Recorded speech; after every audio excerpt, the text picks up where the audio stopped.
Hello. So in this video, we're going to look at how to solve two right triangles simultaneously. And we're doing that because we want to measure something that we can't measure directly. We can only measure it indirectly. Okay. So let's take a look at the problem.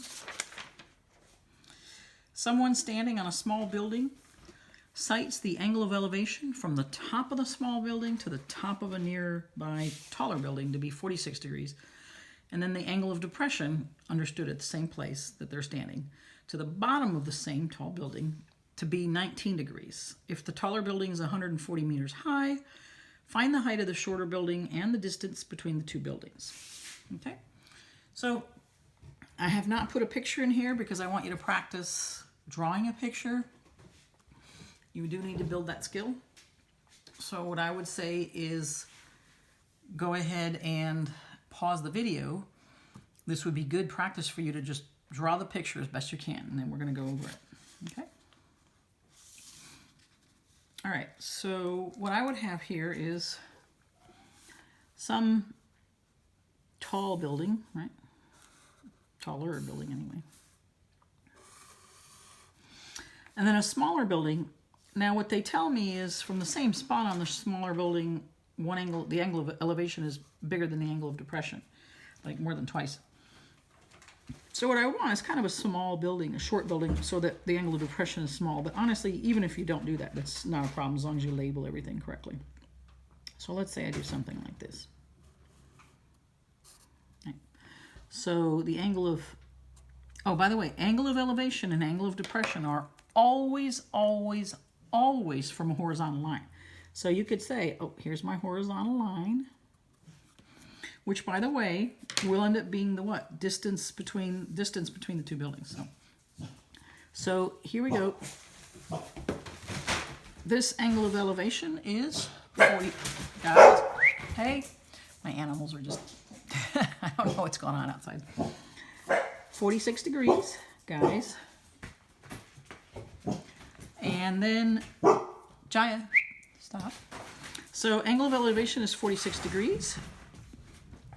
Here's my right angle. My angle of, Jaya, shh. My angle of depression is 19 degrees. So that's right here. So this is 19 degrees. And here is my angle. Now, what else do they tell me? They tell me that the taller building is 140 meters high. So that means this height is 140 meters. All right.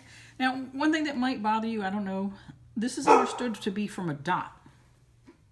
So basically, although you have a person with a certain amount of height, and if the differences in the height of the building and the height of the person aren't like tremendous, it would matter that you have to think about the height of the person. But in all these problems, you can assume this is just a dot, or thinking of this as a point, okay?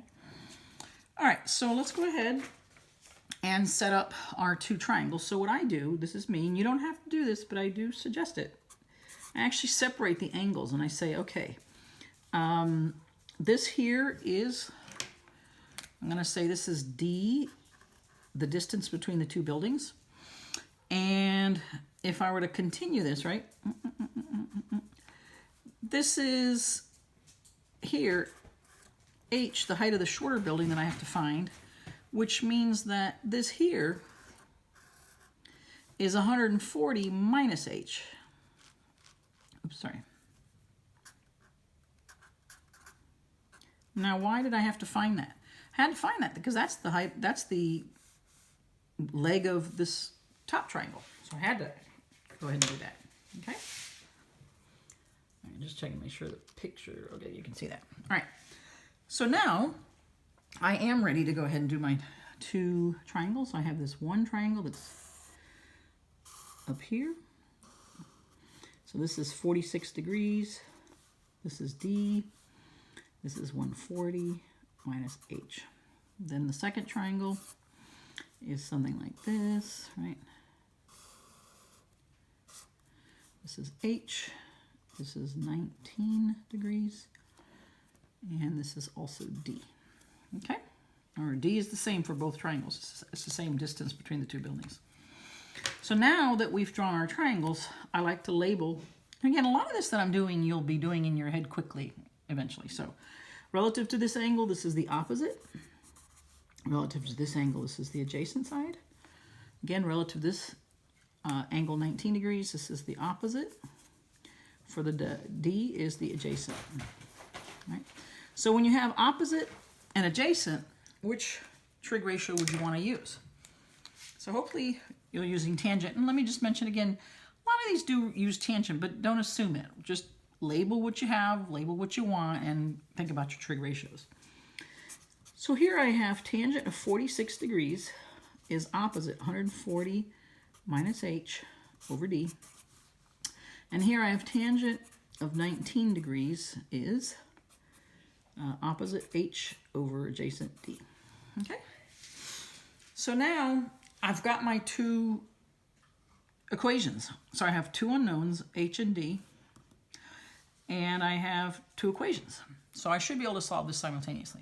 So again, here at this point, you are done with trig. Where you are now is you have to use algebra to solve for h and d. So if you have trouble, if you were fine here, then it means your trig is good. And then if you were having trouble from here on forward, that means your algebra needs some help. So what I would do here, pause the video and see if you can solve this. Okay, solve for the two unknowns. All right, so let's take a look.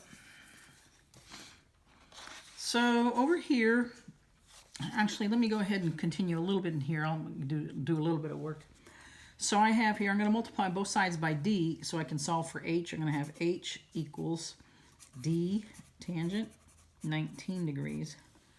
And then what I'm going to do is say, well, this h is the same as this h because it's the height of the small building. I'm going to plug d tangent 19 in for h here. So I'm going to say tangent 46 degrees equals 140 minus d tangent 19 degrees over d. Now I didn't have to put parentheses here because I'm not adding or subtracting so that this negative sign would distribute to all the terms. This is all multiplied, so it's just one number, even though we don't know what d is. All right, so now let's say multiply both sides by d. I'd have d tangent 46 degrees is equal to 140 minus d tangent 19 degrees. So this is looking better, right? I mean, at least now I don't have any denominators, right? So let me carry this forward over here. Let me rewrite this. D tangent 46 degrees equals 140 minus d tangent 19 degrees. So I'm just copying this right up here. Now you may be asking yourself, well, and I don't know if you've thought this far, but maybe that tangent 19 is just a number, right? It's 19 degrees is an input to a trig function. You can just slap it into your computer and boom, get a number and find out how many d's there are. And here, find out how many d's there are, collect the d's and blah, blah. Why am I not doing that? Because I want to be as precise as possible. Every time you do that, you're going to be approximating. And so you're going to get further and further from the correct answer. So I'm carrying everything until we actually isolate d, and then I'm going to go ahead and evaluate it, right? So I'm going to take this term and move it over to that side. So since it's being subtracted, I'm going to add it.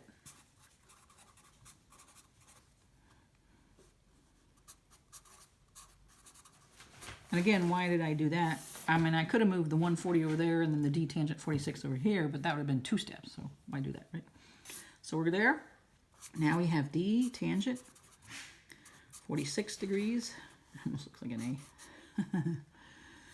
A. Plus d tangent 19 degrees equals 140, right?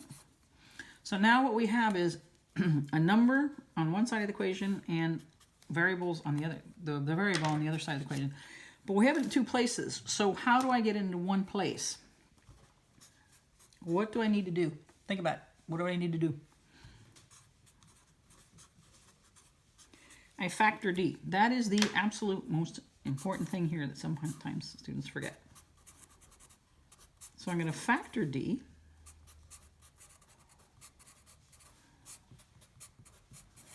Now I've got it in one place, which is awesome. Now remember, this is just a number and this is just a number, and you're adding two numbers, you get a number. But what I'm going to do is I have D times stuff. So how do I get rid of stuff? Well, how do I undo multiplication? Division.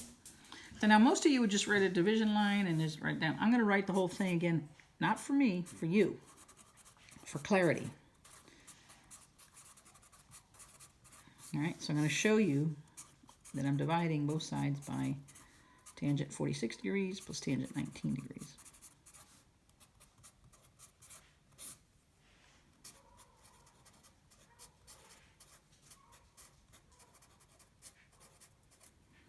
Now, this is a product, right? So I can use the multiplicative identity. And now D equals 140 over tangent 46 degrees.